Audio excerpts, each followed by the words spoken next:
الحمد لله نحمده ونستعينه ونستغفره الحمد لله نحمده ونستعينه ونستغفره ونؤمن به ونتوكل عليه ونعوذ بالله من شرور أنفسنا ومن سيئات أعمالنا من يهده الله فلا مضل له ومن يضلل فلا هادي له وأشهد أن لا إله إلا الله وحده لا شريك له وأشهد أن محمدا عبده ورسوله صلى الله عليه وسلم أرسله بالحق بشيرا ونذيرا بين يدي الساعة فمن يطع الله ورسوله فقد رشد واهتدى ومن يعص الله ورسوله فقد ضل ضلالا فإنه لا يضر إلا نفسه ولا يضر الله شيئا نسأل الله ربنا أن يجعلنا ممن يطيعه ويطيع رسوله ويتبع رضوانه ويجتنب سخطه فإنما نحن به وله أما بعد فإن خير الحديث كتاب الله وخير الهدي هدي محمد صلى الله عليه وآله وسلم وشر الأمور محدثاتها وكل محدثة بدعة وكل بدعة ضلالة وكل ضلالة في النار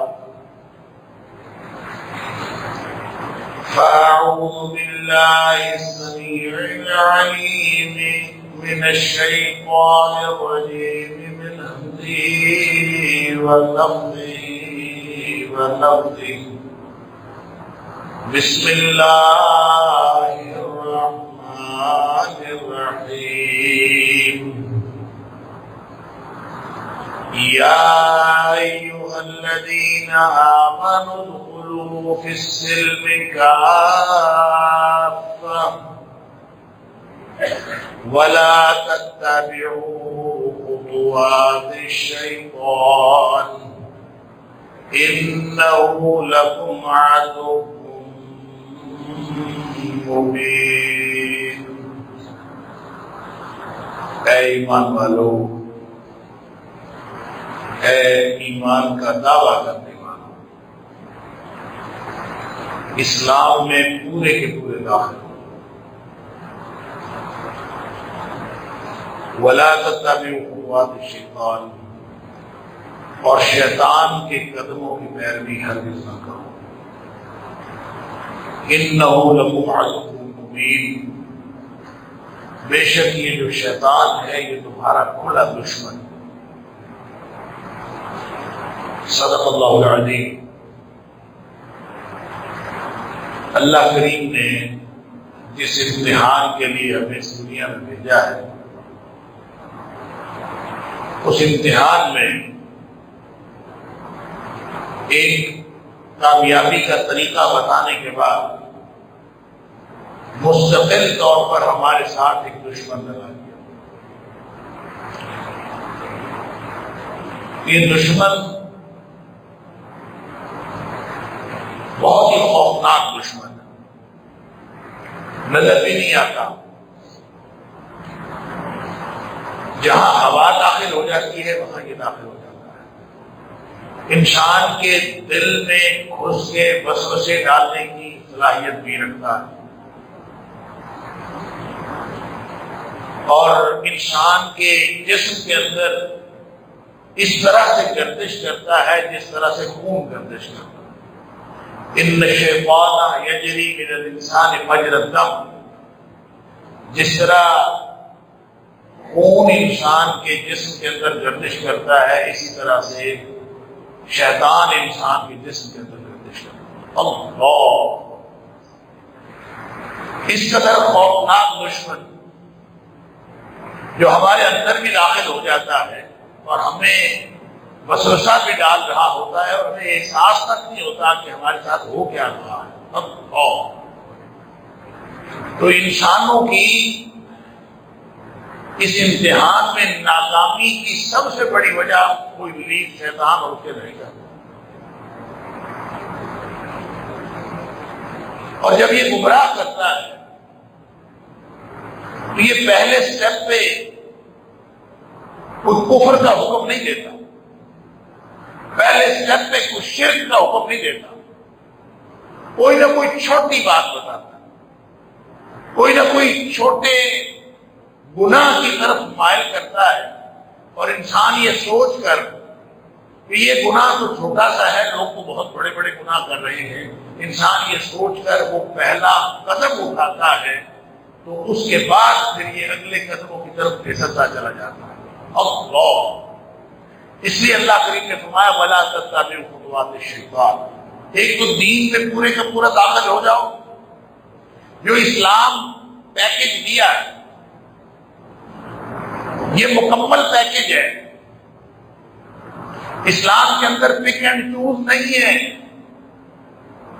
ایسا نہیں ہو سکتا کہ کوئی شخص مسلمان ہو اور مسلمان ہونے کے بعد کچھ اعمال کا انتخاب کر لے کہ یہ کام تو میں کروں گا، اور کچھ اعمال کا انتخاب کر لے کہ یہ میں نہیں کروں گا۔ اس بات کا اختیار مسلمان کے پاس نہیں ہے۔ ادخلوا فی السلم کافہ، جب مسلمان بنے ہو تو پورے کے پورے دین میں داخل،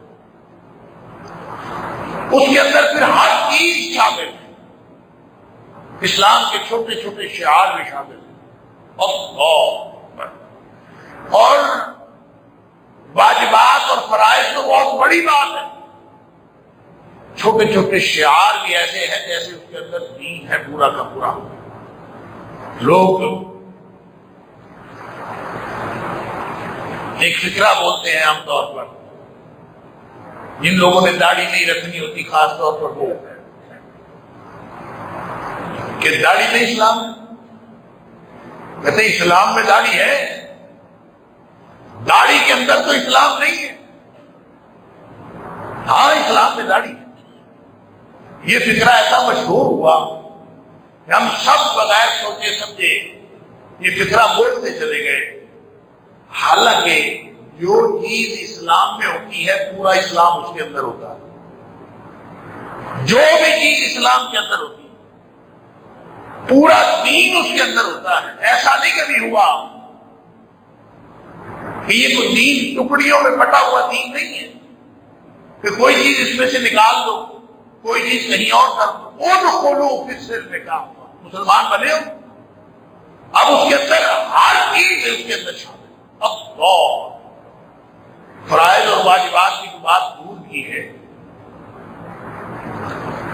جو اسلام کے شعار ہیں، چھوٹے چھوٹے شعار، وہ بھی ان کا اثر بھی وہی ہے جو دین، پورے دین کا اثر ہے۔ اللہ اکبر۔ جب حضرت معاذ بن جبل رضی اللہ تعالیٰ عنہ نبی اکرم صلی اللہ علیہ وسلم نے پورا دین سکھایا ہو کے کہنے پر انہوں نے سوال کیا تھا میں جنت میں کیسے جا سکتا ہوں، نبی کریم صلی اللہ علیہ وسلم بڑا مشکل اور اہم سوال کیا، پھر نبی پاک صلی اللہ علیہ وسلم نے پورا دین بتایا، اس میں فرائض بتائے، دین کی بنیادیں بتائیں، ایمان کی شاخیں بتائیں، پورے کا پورا دین بتا کے پھر فرمایا کہ کیا میں اس سارے دین کا بندوبست نہ تمہیں بتاؤں؟ اللہ بملاک ذالک کلہ، اس پورے دین کا بندوبست، یعنی پورا دین، اس کا بندوبست جو ہے وہ ایک چیز میں ہے۔ حضرت معاذ فرماتے ہیں ضرور بتائیں۔ نبی کریم صلی اللہ علیہ وسلم نے اپنی زبان باہر نکالی، آپ نے اس کو پکڑا اور آپ نے فرمایا کف علیک ھذا، اس زبان کو اپنے اوپر بند کر لو، یہ پورے دین کا بندوبست ہے۔ کف علیک ھذا، یہ زبان جو ہے اس کو کنٹرول کر لو، یہ پورے دین کا بندوبست۔ اللہ پورا دین، اس میں جہاد بھی ہے، اس میں حج بھی ہے، اس میں محاذ جنگ پہ جا کے لڑنا بھی ہے، اس میں شہید ہونا بھی ہے، جس کا پہلا قطرہ زمین پر گرنے سے پہلے بخشش ہو جاتی ہے، وہ پورے کے پورے دین کا بندوبست بتایا تو فرمایا کہ کف علیک ھذا، اپنی زبان کو کنٹرول میں رکھو۔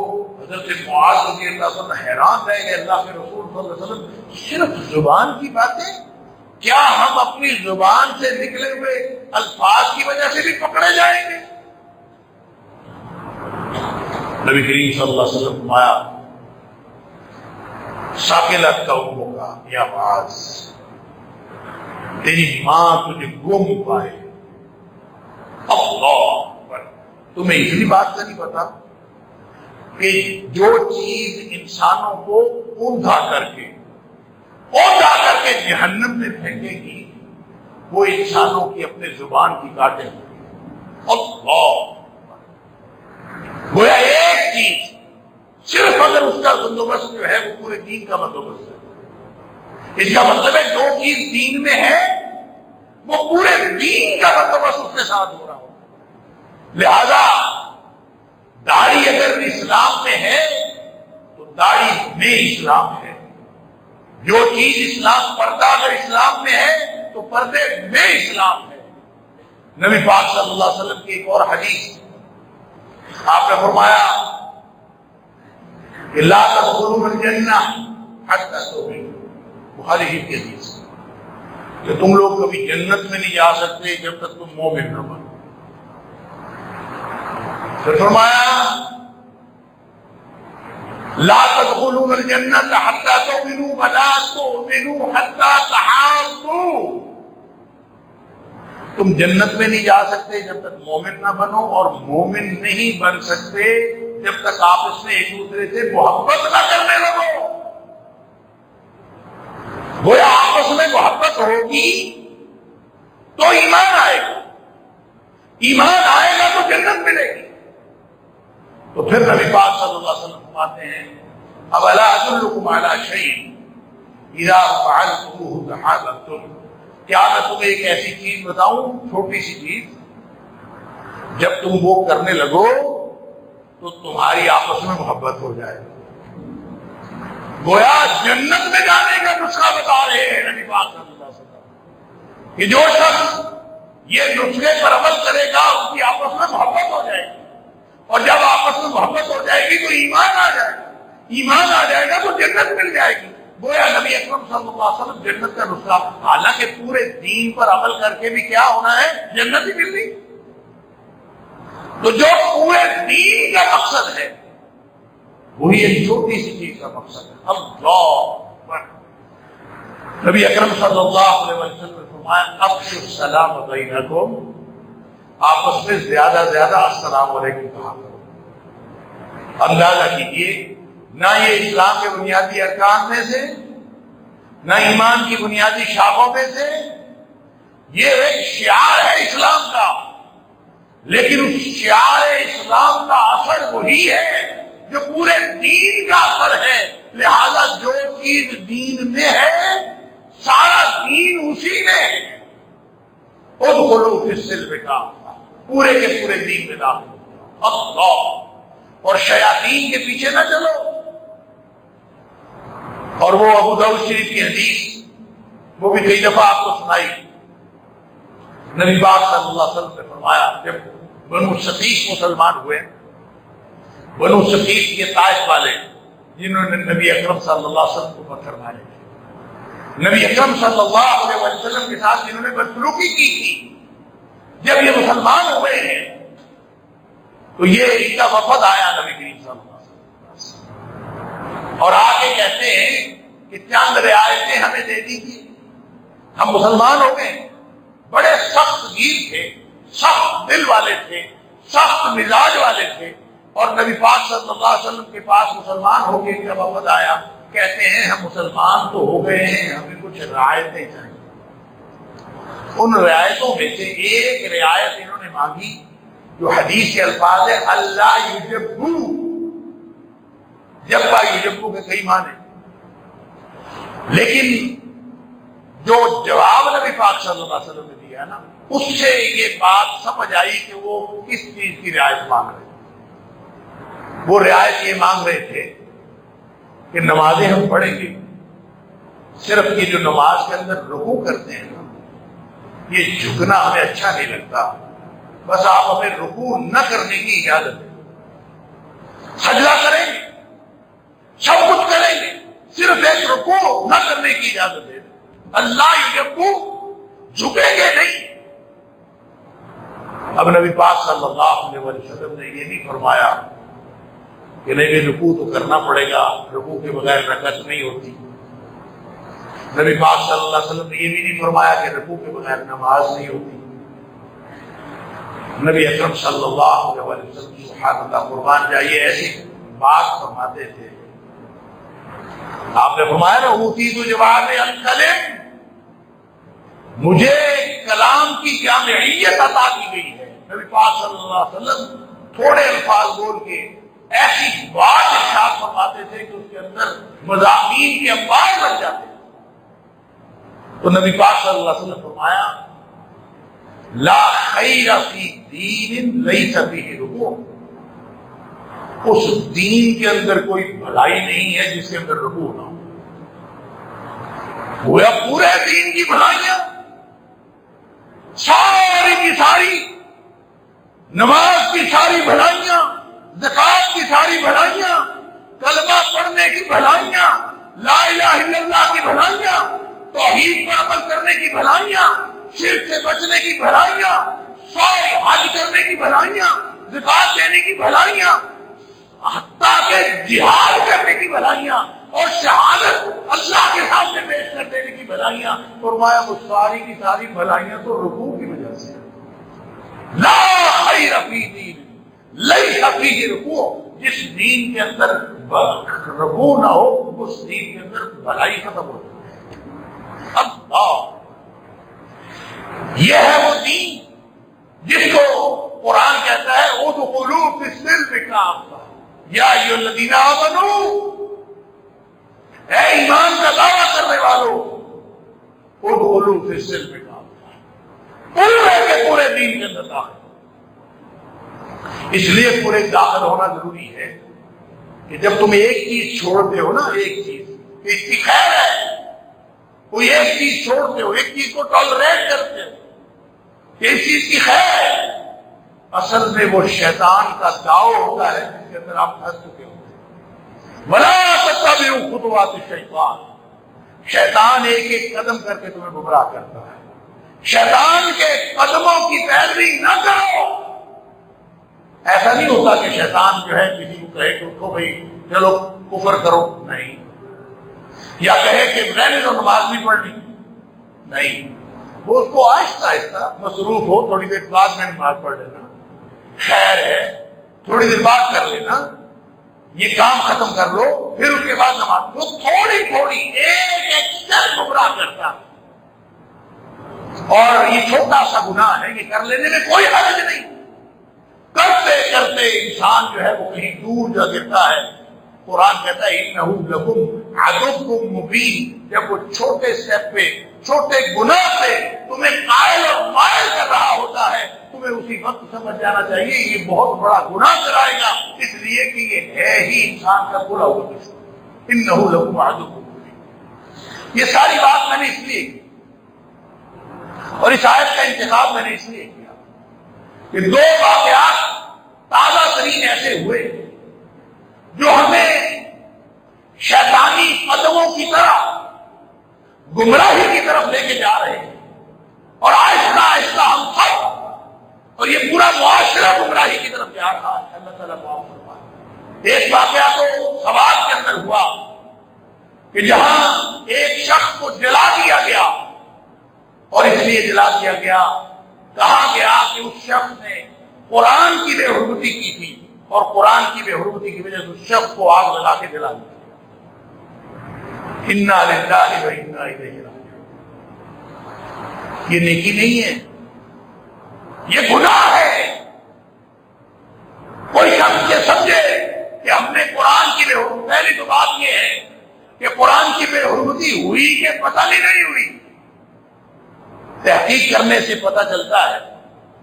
جتنے ماضی قریب کے واقعات ہوئے ہیں، سارے جڑا والا دیکھ لیجئے، یا چالکوٹ والا واقعہ دیکھ لیجئے، یا جو مختلف واقعات ہمارے قریب قریب میں ہوئے، اس میں اس کے پیچھے وجہ کوئی نہ کوئی ذاتی ہوتی ہے، ذاتی وجہ ہوتی ہے۔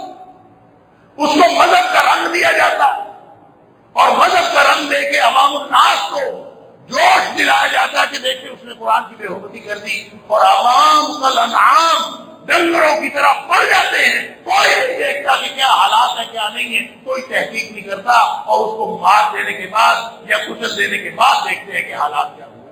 انا للہ و انا الیہ راجعون۔ یہ شیطان کے قدم ہیں انسانوں کو بہکانے کے لیے۔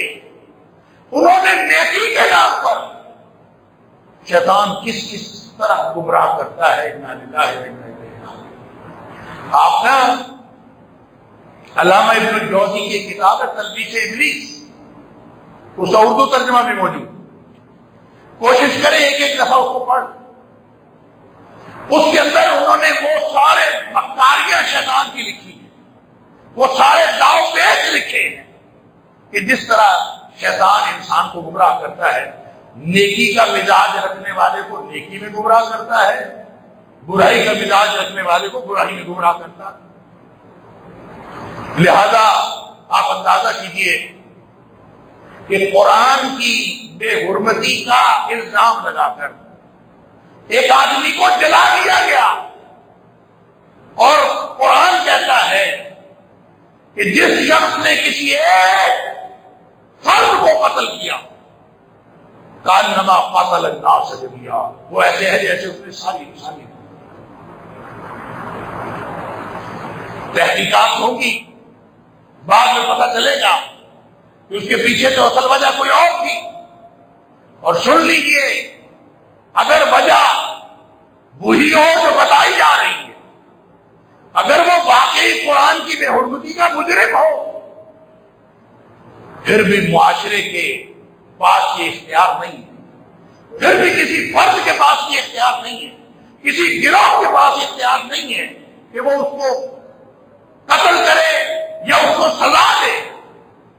جو اس کی سزا بنتی ہے وہ ریاست کرتا ہے۔ ہم نے تو یہ سمجھ رکھا ہے کہ ریاست تو کوئی کام کرتی نہیں ہے، عدالتیں ٹھیک کام کرتی نہیں ہے، ریاست مجرموں کو سزا دیتی نہیں ہے۔ تو بھائی اگر ریاست سزا نہیں دیتی یا عدالتیں سزا نہیں سناتی تو اس کی ذمہ داری آپ پر نہیں ہے۔ یہ کیسے سمجھ لیا؟ دیکھیں، آپ نے رنگے ہاتھوں چور پکڑ لیا ہو، گھر میں کلہاڑی بھی موجود ہو، تو آپ کے پاس کوئی اختیار نہیں ہے کہ آپ کلہاڑی مارے اور اس کا ہاتھ کاٹ دیں، حالانکہ اس کی سزا ہاتھ کاٹنا۔ لیکن آپ اس کا ہاتھ نہیں کاٹ سکتے. رنگے ہاتھوں پکڑا ہوا چور ہو اس کی سزا ہاتھ کاٹنا ہی بنتی ہے. لیکن کسی فرد کے پاس، معاشرے کے پاس اجتماعی طور پر بھی، کسی گروہ کے پاس، کسی کے پاس اختیار نہیں ہے کہ اس کو سزا دے. ہم زیادہ سے زیادہ یہی کر سکتے ہیں اور اس کے علاوہ کوئی ہماری ذمہ داری نہیں ہے کہ ہم اس کو پکڑ کے قانون نافذ کرنے والے اداروں کی سپرد کریں. اب وہ اگر سزا نہیں دیتے، اب وہ اگر عدالتیں سزا نہیں دیتی یا قانون نافذ کرنے والے ادارے سزا نہیں دیتے تو قیامت والے دن وہ پکڑے جائیں گے، ہم نہیں پکڑے جائیں گے. یہ شیطان نے ہمیں سمجھایا ہے کہ چونکہ عدالتیں کام نہیں کرتی، چونکہ قانون نافذ کرنے والے ادارے کام نہیں کرتے، لہذا پکڑو، خود سزا دے دو.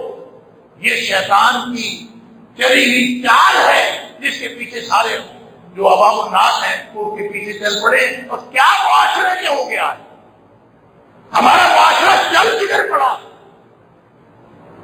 پہلی تو بات ہے دین ترجیح نہیں کسی کی، دین سیکھتا ہی کوئی نہیں، دین سیکھنے کے لیے کوئی کسی کے پاس وقت نہیں. اور دوسری بات یہ ہے کہ جب کبھی کوئی دین والی بات ہو، ہر شخص نے غیرت دکھانی ہوتی ہے، دینی غیرت، اپنے اپنی مرضی سے، اپنے اپنے معاملات، اپنی اپنی سوچ، ہر ایک کا اپنا اپنا دین کی تشریح ہے، اس کو امپلیمنٹ کرنے کی وہ کوشش کرتا. انا للہ و انا الیہ راجعون. اور سن لیجیے، دنیا میں واقعات ہو رہے ہو، آپ صرف اور صرف اس کو رپورٹ کرنے کے ذمہ دار ہیں، باقی ریاست ذمہ دار ہے. ریاست اگر نہیں کرتی تو وہ قیامت والے دن وہ پکڑے جائیں گے، آپ نہیں پکڑے جائیں گے. ہم نے یہ کیوں سمجھ رکھا ہے کہ یہ سارا معاملہ ہم نے کرنا. اور پھر سن لیجیے ایک اگلا کارنامہ، انا للہ و انا الیہ راجعون ولا تتبعوا خطوات الشیطان. یہ شیطان جو ہے چھوٹی چھوٹی حرکتیں سکھاتا ہے، اس کے قدموں کے پیچھے نہ چلو. وہ جو خطوہ ہے نا، خطوہ کی جمع، خطوہ کہتے ہیں یہ جو انسان ایک قدم اٹھاتا ہے اور دوسرا قدم، یہ جو ایک پاؤں سے لے کر دوسرے پاؤں کے درمیان فاصلہ، اس کو خطوہ کہتے ہیں. اور شیطان بدبخت ایک ایک قدم کر کے معاشرے کو تباہ کرنا، ایک ایک قدم کر کے لوگوں کو گمراہ کرنا. اور کارنامہ سنیے کراچی کے اندر ہوا، انا للہ و انا الیہ راجعون. اور حکومتی سرپرستی میں ہوا، گورنمنٹ آف سندھ کی، میری معلومات کے مطابق گورنمنٹ آف سندھ کی سرپرستی کے اندر ہوا. وہ کیا ہوا ہے جی کہ کچھ لوگ، کچھ این جی اوز کے لوگ، انہوں نے مل کے فیصلہ کیا ہے کہ انسانی دودھ کا بینک بنایا جائے. یعنی مسلمان، غیر مسلم، جو مرضی ہو، خواتین کے دودھ کا ایک بینک بنایا جائے. وہاں پہ دودھ جمع ہوا کرے گا اور پھر جس کو ضرورت ہوگی وہاں اس میں سے دودھ نکال کے اس کو پلا دیا کریں گے. لہذا جیسے بلڈ بینک ہوتے ہیں، جیسے خون کے بینک بنے ہوئے ہوتے ہیں، اس طرح دودھ کا بینک بناؤ. انہوں نے بڑی اس کی تشہیر کی ہے اور بڑی خوشی کا اظہار کیا ہے کہ دنیا میں پہلا انسانی دودھ کا بینک انہوں نے بنا دیا ہے اور اس کا افتتاح ہو گیا ہے. پہلی تو بات یہ ہے کہ ہمیں دین سیکھنے کی ضرورت ہی نہیں، دین ہماری ترجیح نہیں. اس سے کیا ہوگا؟ کوئی ان بدبختوں کو جا کے بتائے کہ یہ شریعت اسلامیہ کا مذاق اڑایا جا رہا ہے، اس سے کیا ہوگا؟ آپ کو معلوم ہے کہ بہن بھائی کا نکاح ہو سکتا ہے؟ حرام ہے. محرمات قرآن نے بیان کر دی، یہ سارے رشتے حرام ہیں، ان کے ساتھ نکاح نہیں ہو سکتا. اور پھر نبی اکرم صلی اللہ علیہ وسلم نے فرما دیا کہ جیسے نسب سے رشتہ حرام ہو جاتا ہے، آپ ایک ماں باپ کی اولاد ہیں تو آپ بہن بھائی ہیں، آپ کی آپس میں حرمت قائم ہو گئی. نبی اکرم صلی اللہ علیہ وسلم نے فرمایا جس طرح نسب سے رشتے حرام ہو جاتے ہیں، اسی طرح رضاعت سے بھی رشتے حرام ہو جاتے ہیں. رضاعت کا مطلب ہوتا ہے کسی اور ماں کا دودھ پی لینا. اگر بچہ کسی اور ماں کا دودھ پی لے تو اس ماں کے جتنے بچے ہیں اس کے بہن بھائی بن جاتے ہیں.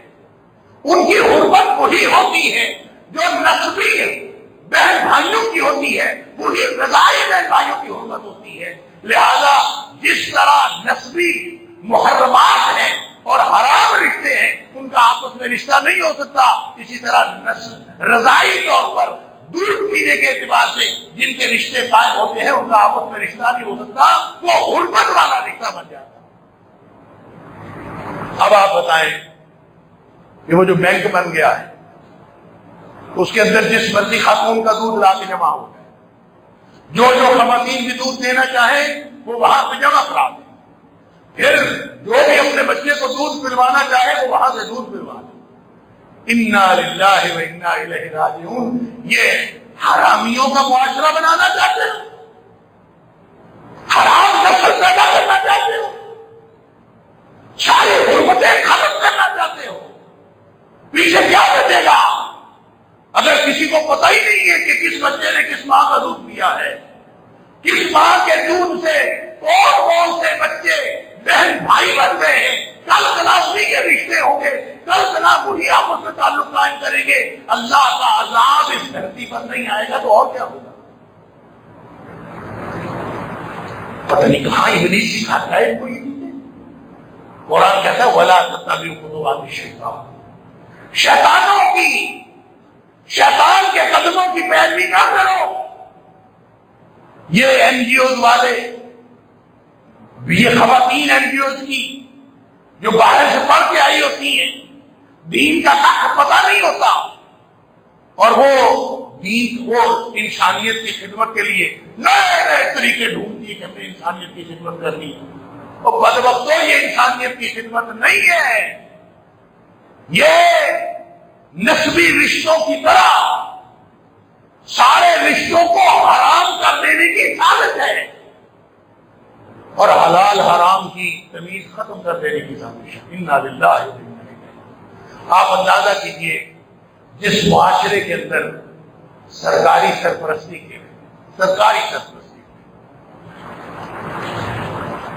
ماؤں کے دودھ کا بینک بن رہا ہے, بلکہ بن گیا ہے, اس سے جدا ہو گیا ہے, اس ملک کو اسلامی جمہوریہ پاکستان کہتے ہیں. اس ملک کے آئین میں لکھا ہے کہ کتاب و سنت کے خلاف کوئی قانون نہیں بن سکتا. جس کے آئین کے اندر لکھا ہے کتاب و سنت کے خلاف کوئی عمل نہیں کر سکتا. ہم کہاں مر گئے ہیں, نہ ہمیں اپنا دائیں نظر آتا ہے, نہ ہمیں اپنا ملک کا آئین نظر آتا ہے, نہ ہمیں قرآن و سنت نظر آتی ہے. قرآن و سنت سے تو ہم واقف بھی نہیں, قرآن و سنت تو ہماری ترجیح نہیں, قرآن و سنت تو ہم پڑھتے ہی نہیں. تو ملک کے آئین کو تو دیکھ لو, تمہارے ملک کا آئین کیا کہتا.